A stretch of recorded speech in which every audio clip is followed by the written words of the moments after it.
What's that on your shirt? You know who that It's is on Diddy. his shirt. It's Diddy. The freak man Creative. himself. That looked like Big L. Like, I'm It about could to have say, I been. what you mean, got It against should have Big been. L? It should have The been Harlem Diddy Goat. in the shiny suit, like peak bit Diddy. Yeah. Well, I'm glad everybody got the vibes up. And it's typical when the Bears win. We all happy. We got good vibes here. Tiffany got a smile on her face. Is that a Bears Thank you. onesie you got on? It is. It is a Bears onesie. It is a Bears onesie. I We like that. And we pulled out embrace the Bears. we pulled out some You miraculous bearing shit. down and you got your bear claws up. No bear claws is up. But we pulled out a miraculous dub in a game that we was up by like 1,000 points. But we still came out with the dub. So I had to pull Just the two onesie scores. out. Just two scores. I think based on how our previous couple of review episodes have gone, we got to start this episode talking about this right here, right now. I need a grade from yesterday's game from Caleb Williams. Q, you kick it off. A grade from A through you got to come back next year. My grade from yesterday, I got to go A-, B+ in that range. Depends on how we grade it. He got an 89%, but if he was a good student in my classroom, I'm gonna give him the A-. If he was disruptive, I'm gonna give him a B+ on the report card. What about you, He got Tiff? extra credit for that throw at the end on the rope to Colson Loveland. Definitely got extra credit for that throw and that third down scramble to get the first down. Tiff is I like that. Yeah, I like so- that grade. She ready to. We got a tattletale in the classroom. We got a tattletale. She gonna tell on Caleb. She gonna give his hall pass restricted. We got the hall pass monitor here. No, I'm going to give Caleb an A. And here's why I'm going to give Caleb an A. You know, we've all taken high school courses or college courses, and sometimes you fumble or you kind of just making it through for half of the semester. But guess what? If you knock that finals out the park, you come out with an A. And Caleb walked on the field in dire situations, dire circumstances, when it looked improbable that we were going to pull that out. It looked like we were about to have another devastating loss, and he looked unshakable. He looked unflappable. He told the team they left us too much time. He already knew what it was, and he had everybody calm, cool, and collected. He came out there, and the first 2 downs didn't go how we would want them to go, and he could have got flustered then, but he kept it together. And you know what? It's weird because situations like that is when I have the most confidence in Caleb, which I guess is a good thing. But I was confident that, you know what, he's at least going to get us in field goal range. Is Cairo going to make it? But I thought he was at least going to give us a chance to win the game. And when Colston broke away and ran in, that was sealed the A for me. So Caleb, you're getting an A from me. I've noticed that Caleb, when he's in a 2-minute drill or when it's at the end of the game and he's reacting more and thinking less, he just seems to be better when. Yeah, I've noticed that. I have total confidence in him on the game-winning drives. He seems to be able to get down the field, get in field goal range, or score and answer the bell. I don't know if he's better when there's a sense of urgency, but I think that's something that the Bears and the staff has to look into because it seems like on the first drive to start the game, he's pumped up, he's focused, locked in. He usually does well in that first drive, and then I don't know, somewhere around the second or third quarter, he kind of. I don't know if he's getting in his own head, overthinking, but he kind of takes a little dive. And then in the fourth quarter, he wakes back up, especially when the game is on the line, a sense of urgency. That's something that bears monitoring. If we can get him to have that same sense of urgency and focus throughout the entire game, instead of having the lulls and the slow points where he kind of struggles. Yeah, I mean, I think I'm trying to sit here and think of a game-winning drive that he hasn't at least gotten us in position, and I can't remember one. Even last year with the Commanders game, he got us a score for us to win the game. So every time, Packers, definitely this Lions, season, Vikings. every time, Vegas, the Raiders, like a game or two ago. Again. Yeah, so it's like Commanders, yeah. I have full confidence if we have enough time and we just need to get in scoring range. I have a lot of confidence in Caleb, which is a good thing, and we can build on that. And like you said, kind of, he's pretty good at the bookends. Now let's get the middle of the game with that same level of accuracy, and we'll be good to go. I love that you said he's good at the bookends because that first 15, we got that in spade. It was always after the first 15 where the offense started to fall off, especially coming out of the halftime tunnel where the offense just looked confused. You didn't see that this past weekend. So to my grade, Caleb, as the leader of the offense, I banged on him in the preview episode about make sure your teammates are on the same page as you because you are the captain, you're the quarterback of this offense. Everybody got to follow you. One band, one sound. Caleb, you got an A+ out of me, dog. A historic game for a Bears quarterback. I can't even begin to tell you how impressed I was from that game. Don't tell me anything about the Bengals defense is historically bad. Yeah. And you know what? Good quarterbacks, scratch that. Great quarterbacks beat up on historically bad defenses. And what did Caleb do? Beat the shit out of it. So with that being said, let's transition to the news of the day. The defense lost another body. We're going to talk more about that defense and its performances and lack thereof a little bit later, but they did lose another body today. Dio Adengbo is now out for the remainder of the season with a foot injury. I don't know if anybody paid attention to him leaving the game yesterday and been on the sideline in a boot. I noticed. I said good riddance. I mean, I didn't want to be hurt that bad, but I said good riddance.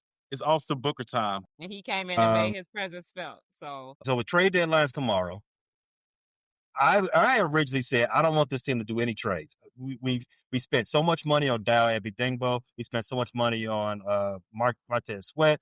We drafted high Javon Dexter, Shamar Turner. Those guys got to step up. Shamar Turner done for the season. Dow Abidingbo done for the season. I think it's time that I want to change especially after that win yesterday, and us having the same amount of wins as the first place team in the division. Do the Bears need to make a trade for the season, especially on the defensive side of the ball? If it's the right move, I don't want to mortgage our future by trading valuable assets.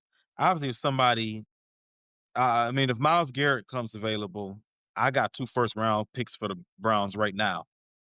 Somebody like Max Crosby came available, I'm willing to talk. I don't want Poles to make a desperation move at the deadline for another edge. I don't think we're Super Bowl contenders. I think that's a move you make when you got a shot to get to the Super Bowl. I think we're definitely playoff contenders. I think we can go to the playoffs. But right now, I prefer to stand pat. Now, a name that I would like to see if he became available is Brian Burns from the Giants. Giants or Kayvon Thibodeau. Giants got 3 first-round edge rushers there. If they're willing to part with one, I'd be willing to take on one of them. But at this point, I want to see what Austin Booker and Dominique Robinson can do. Robinson obviously hurt, but Dominique Robinson was looking good before he went down. Booker in his first game back looked good. So I think at this point, I want to give them an extended run. They're both young guys. Who knows? They might be the answer that we are looking for at edge.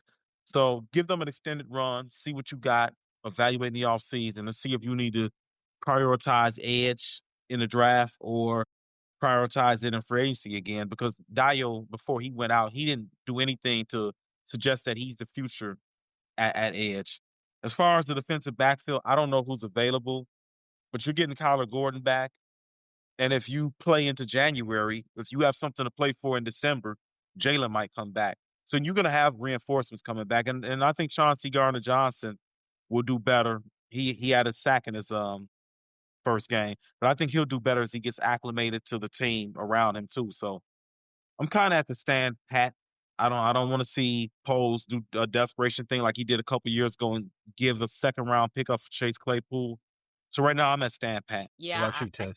I can't think of any mid-season move that Poles has made that I feel like has been super dynamic for the team. So, not saying we're 8-0, but if it ain't broke, don't fix it, right? We have a pretty good team chemistry. Yes, the defense definitely needs some help, like as we see yesterday. But unless it's the just right move, what are we giving up for it? Are we mortgaging our future for us, maybe to have a nice little run in the playoffs or something like that? I don't know if it's worth it. I was actually pleasantly surprised. I was not excited when we picked up CJ Gardner-Johnson. I know, he's a decent player, but he can be a locker room cancer. So I'm like, ooh, I don't know about that. But, for him just to have joined the team like 2 minutes ago, he made an impact on the game yesterday when we desperately needed somebody to do anything. So as long as he continues to stay, in line with the team and get better and help the team, I'm all for it. So right now I'm like, nah, unless it's the right move. But I can't think of a midseason right move that Poles has made. So I'm just gonna stay as we are. Speaking of Chauncey, did you see on one of the kickoff returns, he was barking at one of the Bengals players, and it looked like he almost said something to get that guy to hit him. Like, he has a way of getting under people's skin. Like, he wasn't even on the Are field. you talking about their He was on the bench. returner? When their returner was on our sidelines, like literally looking like he wanted to hit him? Yeah. What does Chauncey say to He did. Who people? was I, our I who was our player? Who was our receiver who fought him in that game and got kicked out a couple of years ago? You remember, we remember that? had two. Javon Williams. Yeah, Right? Javon Williams punched him in the regular season and got kicked out, and Anthony Miller did it in the playoffs and got kicked out. Remember, he got two of our receivers to punch him and get kicked out. I just remember when, yeah. Then that's what I'm saying.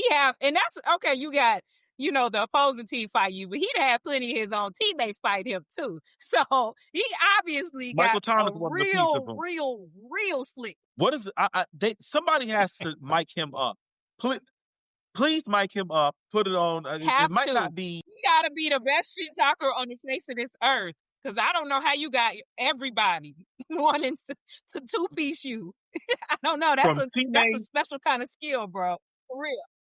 That is a special talent to not put your It hands is. on people and get them. We've seen dirty And to get under players. people's skin in like 10 seconds. You know what I'm saying? Like, it's got to be quick quips because he's not sitting there having conversations with these people. No, and he doesn't even start it physically. Like, he's not putting his hands on people, making them retaliate. No, He's just using his words. He's just using his and they're words. hitting him. And they've heard shit talk their whole life. That's what I'm saying. This is normal on the football field. Him and Tyreek Stevenson might be the heroes we need in Chicago. If we can't stop people, we can make them want to punch us and get them kicked out the game.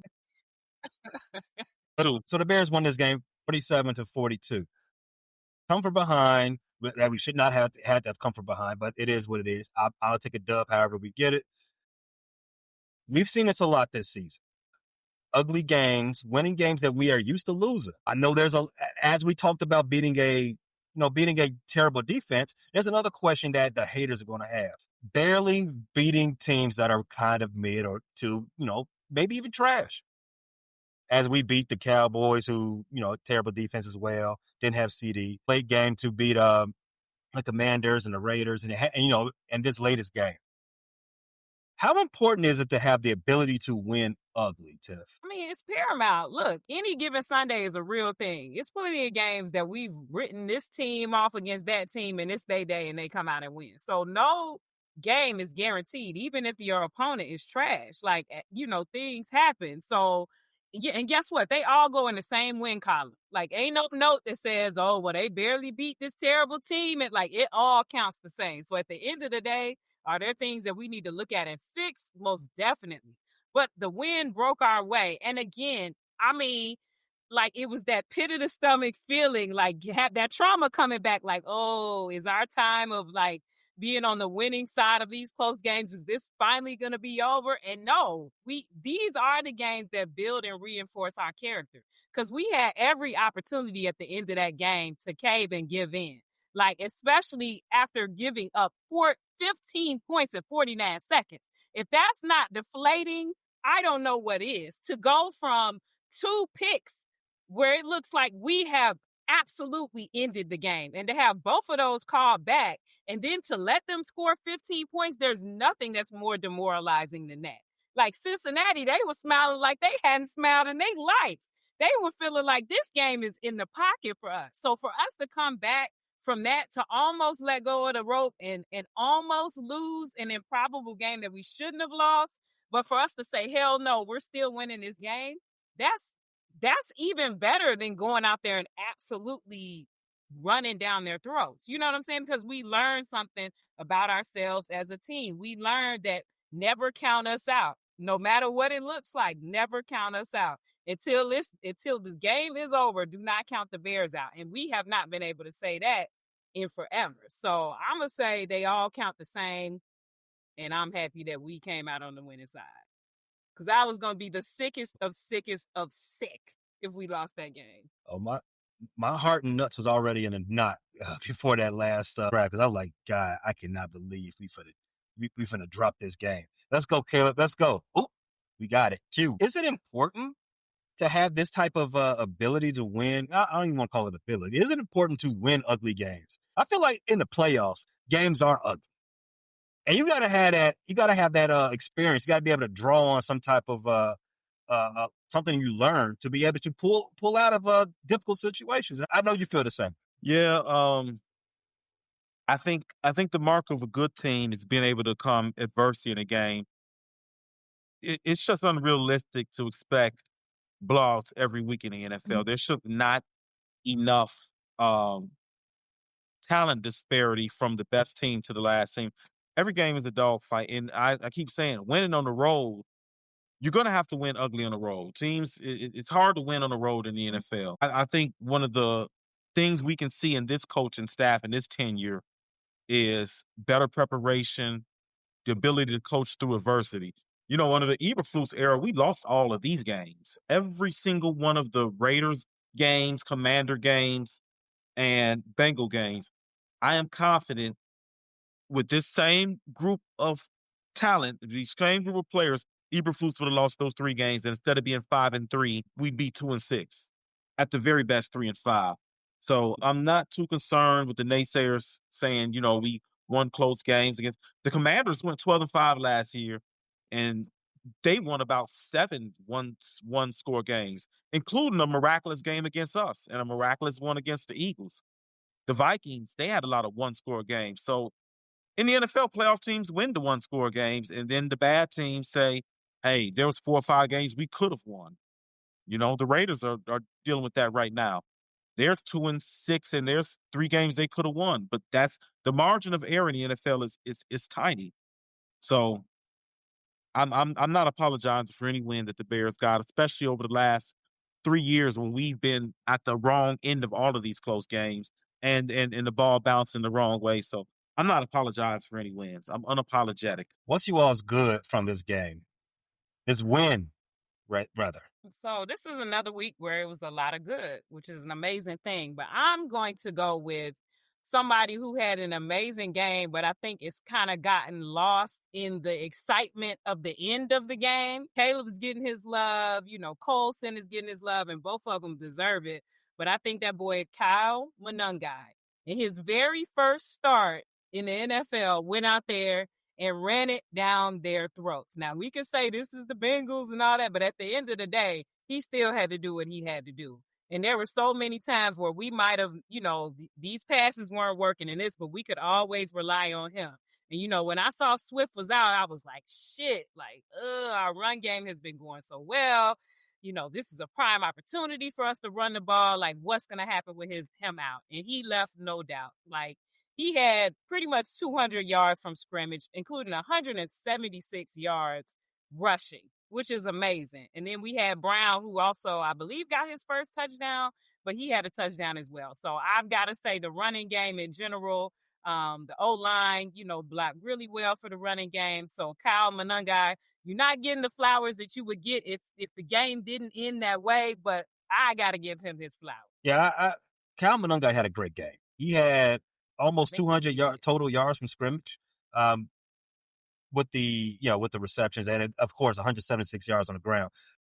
Yes, Bengals. They ain't stopped nobody before. The week before, everybody that touched the ball for the Jets was doing dirty work doing the Bengals defense dirty. But this is a rookie. This is a guy from Rutgers, a nerd school, in his first NFL start. You kill me with the nerd school stuff. Stop calling those men nerds.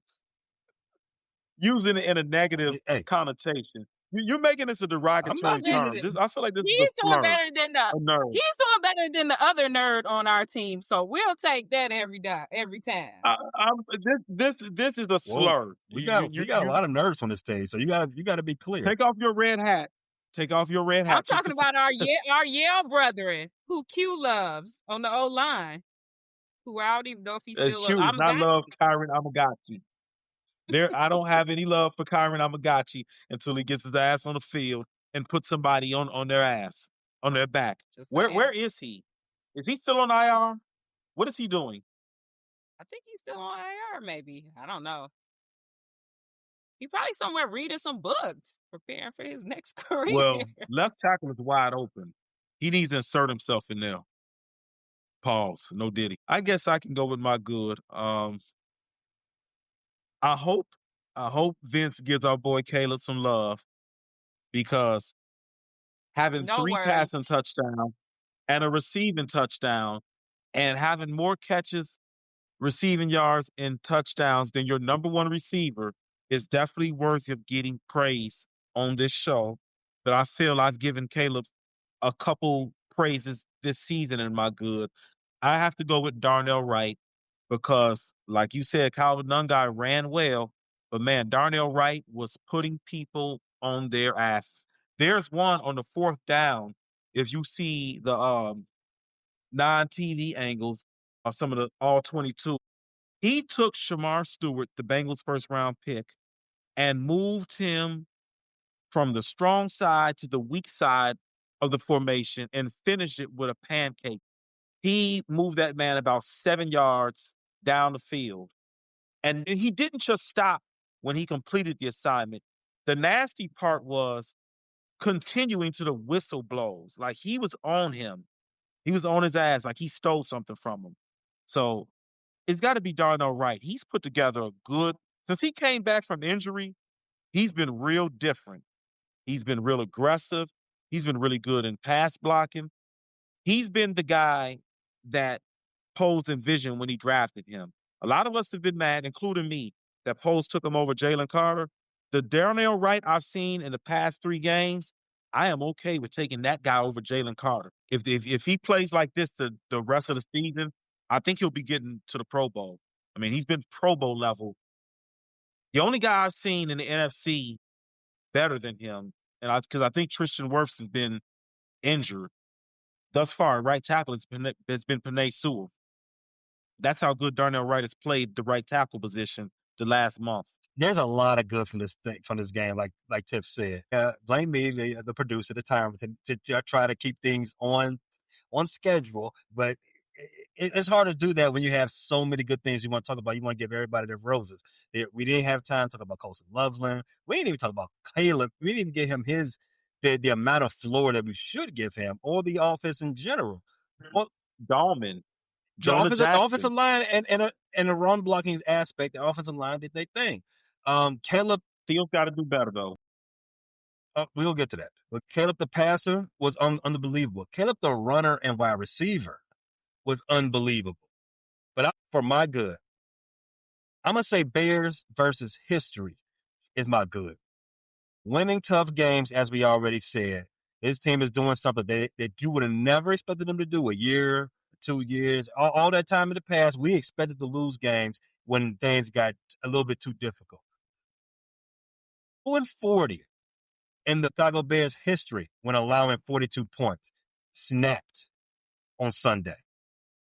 The Bears since 2013, Mark Trestman era, the Bears have lost their last 50 games in which they gave up 30 points snapped yesterday. That's the type of new era of football that we are in right now. And I just want to shout that out.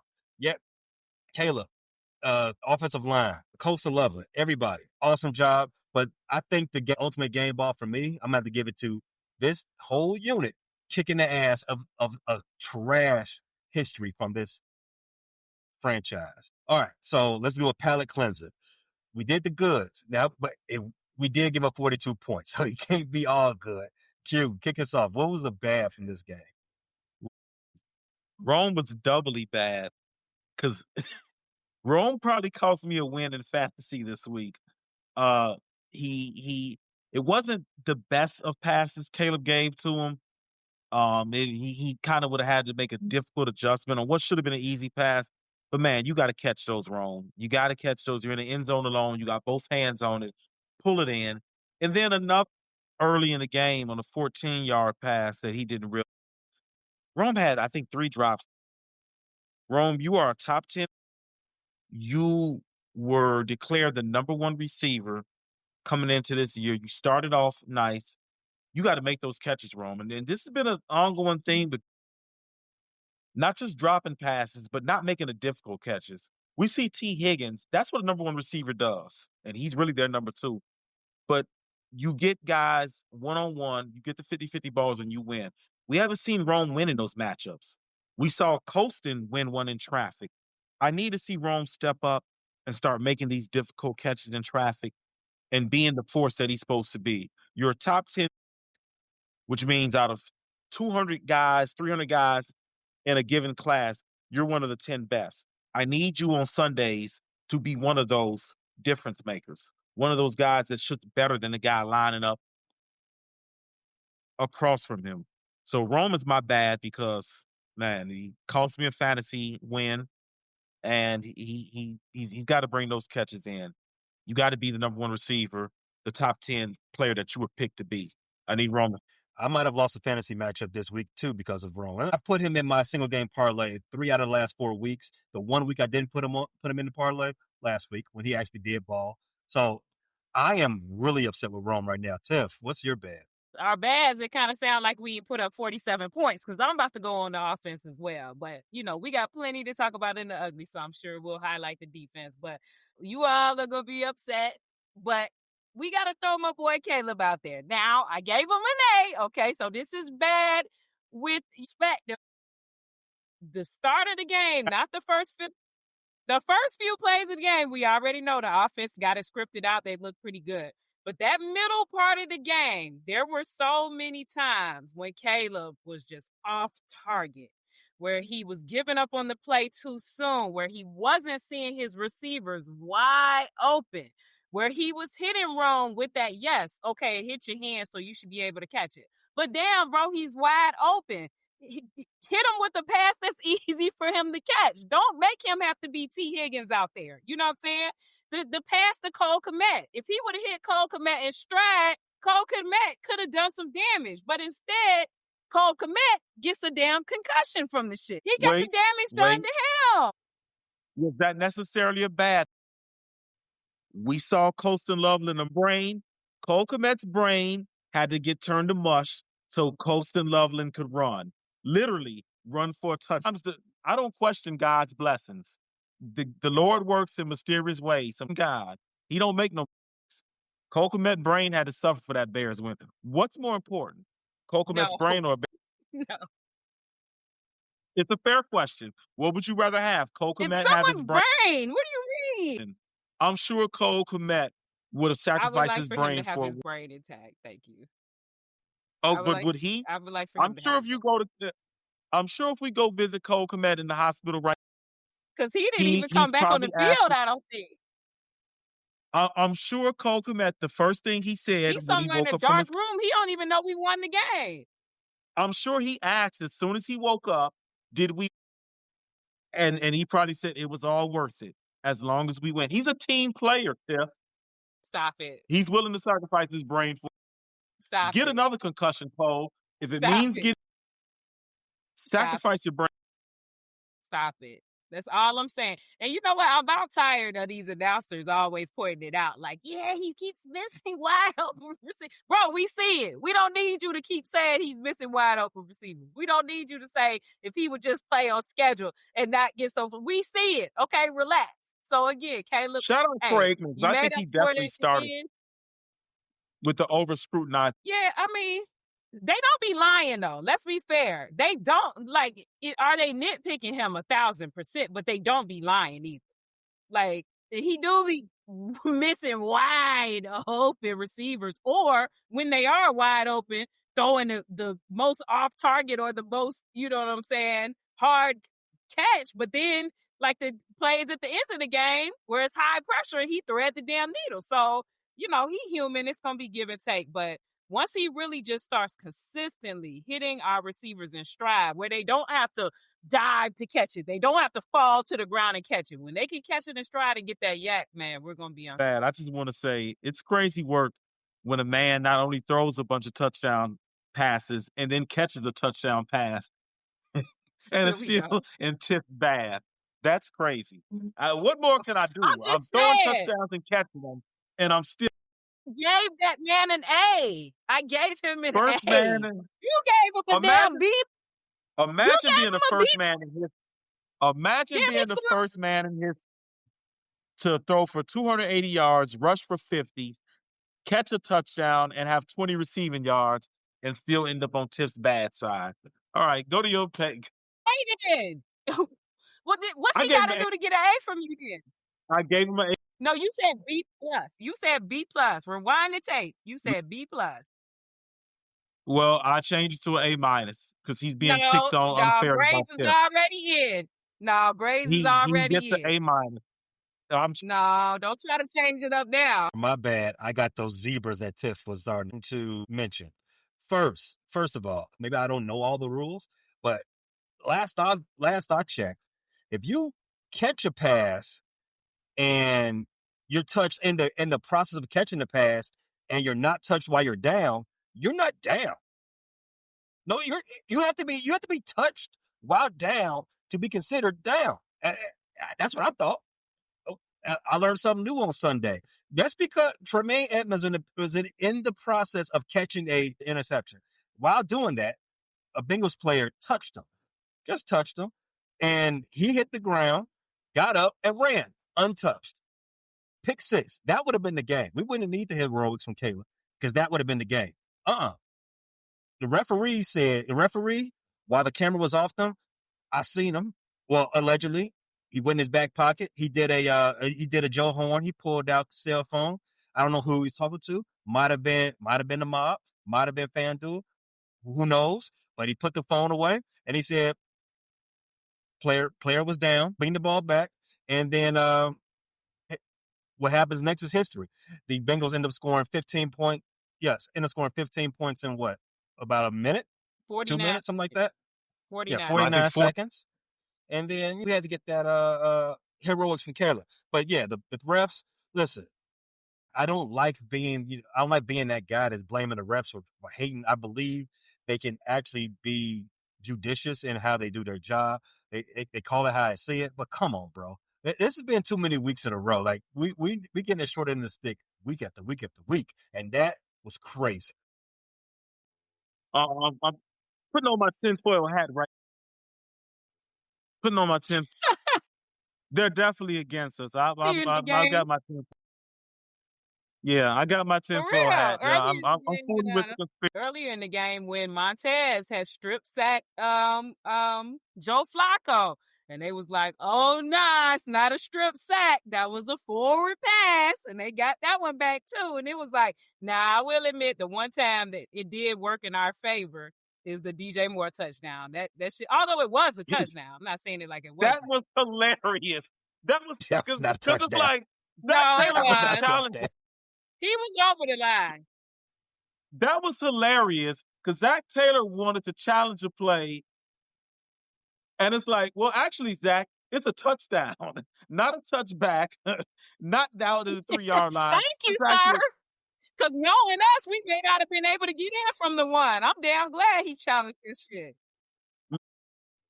Zach is done at the end of the year. He's going to be fired, and that's going to be a pivotal moment in him being fired. How do you challenge a play? And not only do you lose a challenge, but you give up a touchdown in the challenge. Like, you should have just shut up. See, stop being a. There you go. Because he tried. He definitely tried to tell on us. Let's talk about. There's another bad that I wanted to talk about, but it's real brief. Theo Benedict and his pass protection. Hold on. What pass? Yeah, What the pass lack protection? thereof. We expected Caleb to have a clean game, but they were getting around that edge on Theo's side. He got sacked twice, but we expect him to not have to be under duress at any point. He was definitely under duress a few times, but shout out to Ben and the rest of them for understanding that and giving Theo all the help he needed on that last play. Because if you go back and watch that, there was three guys over there helping Theo block that end, giving Caleb the amount of space to be able to dart it in coast and Loveland for the game with his score. But let's go to our ugly. Q, you start that one off. What's our ugly from this game? I'm sure we all got the same uglies. And the special teams was ugly enough that we can share in the ugliness. I'm going to go with one special teamer, Kairos. Thank God Jake Moody is still on the practice squad, because you know what? I am sure a difficult conversation is going to be had Tuesday morning when Kairos goes to check into work, and either his ID doesn't work or he comes in and everybody looks at him and says, Ben wants to talk to you in his office. The I want to talk to you in the office talk is got to be coming for Kairos. You don't have a strong enough leg on kickoffs to put it out the back of the end. And in this day and age, kickers are making 50-yard field goals like they're chip. We can't have any margin of in these competitive games of you missing 47-yard field goals. I watched a guy kick the 68-yard down straight down the middle yesterday. Every year, the record is being broken. Every year, kickers are more and more accurate from 50. And every year, there's good kickers who don't have roster spots because there's so many good kickers in the league. Kairos has been a good kicker for us for a few, but Jake Moody has a stronger leg and is hungry. And that guy was the third that played really well for the 49ers until my ugliest. The first game of the season, you couldn't kick the ball out the end zone when we needed that. You've missed a couple field goals. I'm sorry, it's Jake Moody time. And I salute you, Kairos. You served us well, but your time is up. We're here to win games. We're not in the business of good feelings and making people happy, except for and the fans want Jake Moody. It's Jake Moody. Yeah, obviously I'm gonna stay on the special teams way, but I gotta, just agree with that. I like Cairo too, but it's like, bro, man, your leg is not strong, so you should be the most accurate. And he really missed two 47-yarders or 48, whatever it was, because if you remember earlier in the game, yeah, he that's missed right. the kick, but then because of the penalty, we went for it on fourth down and ended up getting a touchdown. So it did work out in our favor, but that was still a kick that you missed, bro. You still missed that one. Then you got your kick blocked, which takes us back to trauma from last year of you getting a little bit longer of a kick block. So it's like, that's why at the end of the game, I was confident that Caleb was going to be able to get us in range, but I was nervous about Cairo having to kick that field goal. But thankfully, we didn't have to go that route. So it's like, bro, thanks for your service. We appreciate you. But like Q said, it's too many kickers that's kicking that shit 50-something with ease every single week. And Cairo, if it's anything over 45, you got to get nervous. So, thanks for your service, bro. We appreciate you. Yeah, it's time to move on. But I know we all gonna do special teams, so I'm just gonna pick our hands team. Okay? These are supposed to be the team if another team is going for an onside kick. This is where we put all our guys who have really great hands, okay? Our receivers, all them type dudes. Why Daniel Hardy was out there and it just happened to be in the way? It's like, does the special teams coach explain to them the rules? Like, do you know what's supposed to happen? Do you know if it doesn't go 10 yards, we're cool as long as it doesn't touch a Bears player? Now, I'm not saying he wanted the ball to touch him. Yeah, Richard Hightower actually did speak. He seemed very irritated. He said, we go over it with our guys all the time, and they should know what to. So, and to answer your question about Hardy, so they do have the best people on the team with the best hands, which is funny because Roma Dunze was out there. I don't know if you noticed he was out there. Hey, but relax. You have not too much on Roma, okay? Not too much. You have a couple guys on the hands team on that special team onside kick team that are big guys there to block. They're not even there to recover. They're there to knock out the first wave. So that's what Daniel Hardy was supposed to be, but you still got to pay attention. You can't just not pay attention to where the football is or if the football's right under your ass, fall on it. I mean, it was right there, fall on it, or at the very least, don't Yeah, IQ it and didn't. I awareness. was about to say You it have to be didn't look aware of the like football. he even knew it was close to him, and I'm sure he was just trying to do his job and block it. But it didn't even seem like he was aware it touched him. And let me tell you something: he better buy Caleb and Colston a gift, okay? Because if we would have lost that game because he let that ball hit his big toe, it would have been smoke in the city. So Daniel Hardy, you owe Caleb Williams and Loveland a gift for saving your ass because you were about to be the villain in every story. Listen, you go pay for Caleb's nails. That's what. If bro Period. want to, Got to. what, Next what do manicure y'all is like? on Hardy. What is it? The French tip. Is that the real? Enough. Move on. Move on. It, it, So does it really special teams, Daniel Hardy. talk about tip? I got. Is it Here we really go. like $100 something to get your nails done now, or am I getting, or am I getting taken advantage of? Is it really Are you hundred getting something? fleeced? Yeah, am I? Yeah. I mean, it depends.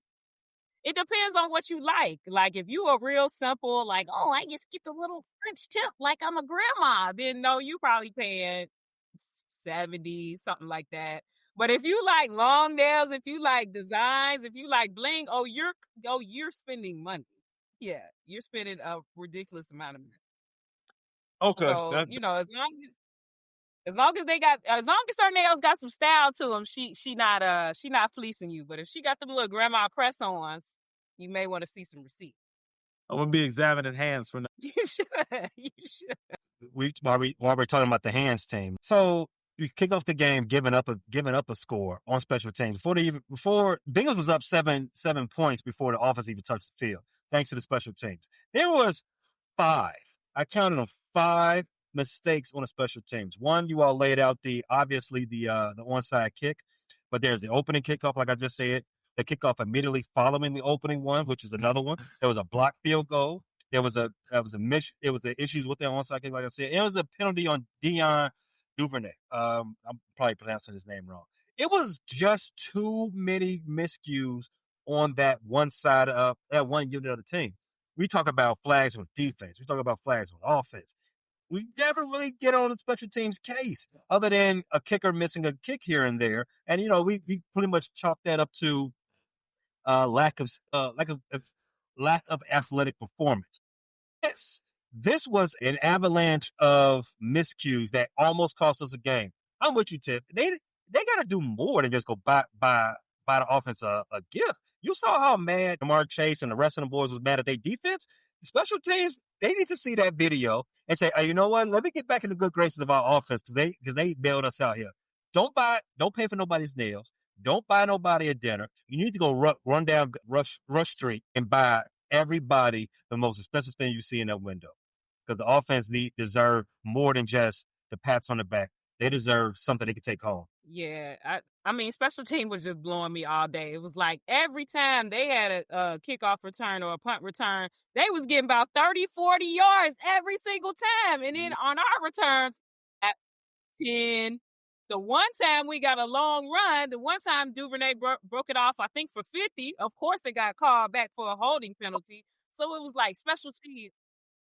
It was like getting I mean, I don't think Joe ever started with bad field position because they was giving them great field position every time. And to our credit, to Caleb and the offense credit, we were able to march the field every time and score. But then why we got to go 80 yards and they only got to go 30? You know what I'm saying? So yeah, special teams, boy. Hey, I know the coach better have been mad because he don't. Again, we just said this before. He's the only holdover from the Yeah, last regime. only So hold it's on. like, bro, already on thin ice. And your unit's not out there being stars. So How bad did you all miss Dave Tube in that game? Like, I kept thinking about Yeah, Dave, I was just thinking about that. man, because he had our special teams always on for over a decade. And then I'm looking at this Bengals return. I'm like, what in the Devin Hester? What is going on? Like, they're making this guy look like prime Devin Hester. Every are time you he talking about returned the when he ball, I had to hold my. I'm literally like Period. he even after the opening kickoff, it seemed like every time he got the ball, it was like he is shoestring tackle from breaking it all. And to be honest with you, our special teams coverage has not been good all year. It wasn't just this game; it's been all year. This is this is close. We've been close to giving up a touchdown all year, so this is not like an isolated win. They got to shore up that special teams unit, and they got to shore it up. Fine. Now I was listening, and I do understand that when you get a lot of injuries, you got to bring special teams guys up, and then they obviously can't be full time defenders and full time special teams players. So now you got to pull up another guy because they were talking about Noah Sewell. He's a core special teams guy, but of course when T.J. Edwards is in and out the lineup, now you got to take him and you got to move him up.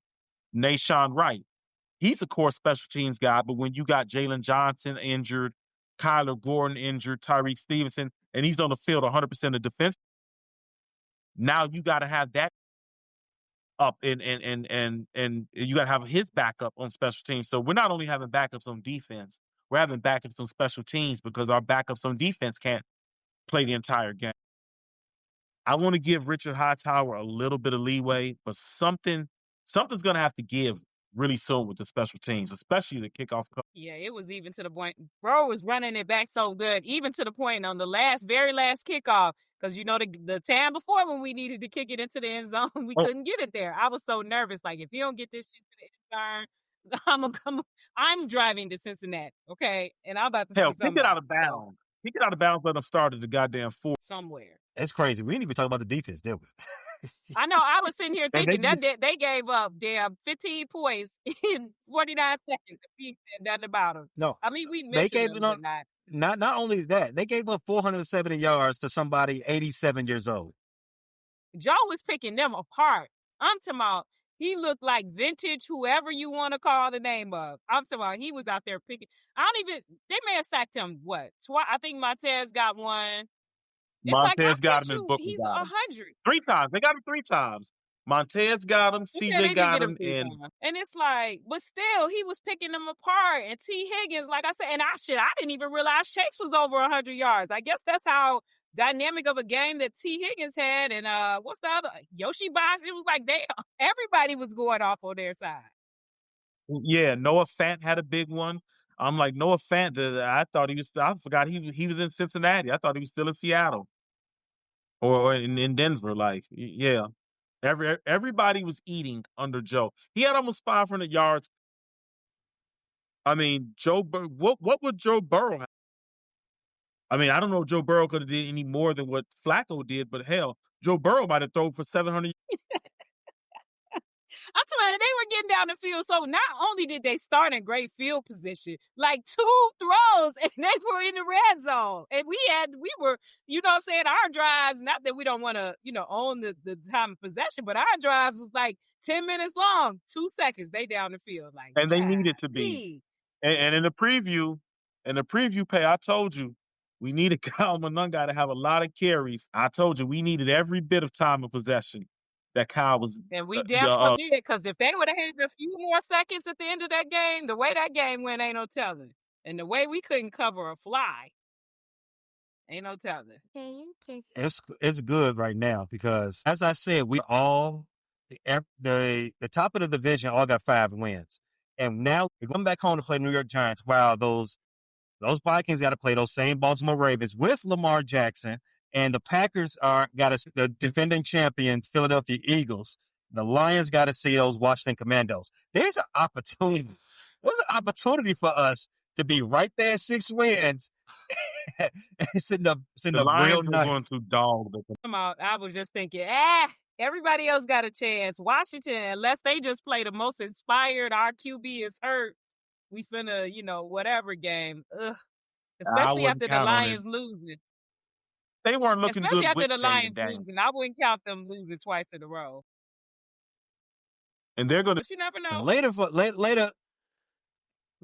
for the negative. We exiting. And you know the Lions want that get back on the course.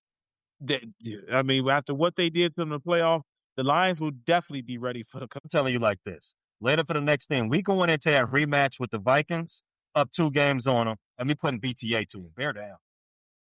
Bear down. Bear down. We own one. We own two for last year. Also, they escaped Soldier Period. Field with a win last. Yeah, we do. That's I'll take that cue. We gonna catch a 3-hat then. Thanks for listening to this latest episode from the Frustrated Chicago Sports Fan Channel. Don't matter if you listen to this on Apple Podcasts or Spotify or watch it on Twitch or YouTube. Make sure you like, subscribe, share with a friend, hit the notification bell so you never miss a drop. And to all the guys from Chicago, we say 3 things: bear down, go Cubs go, and sell the team, Jerry.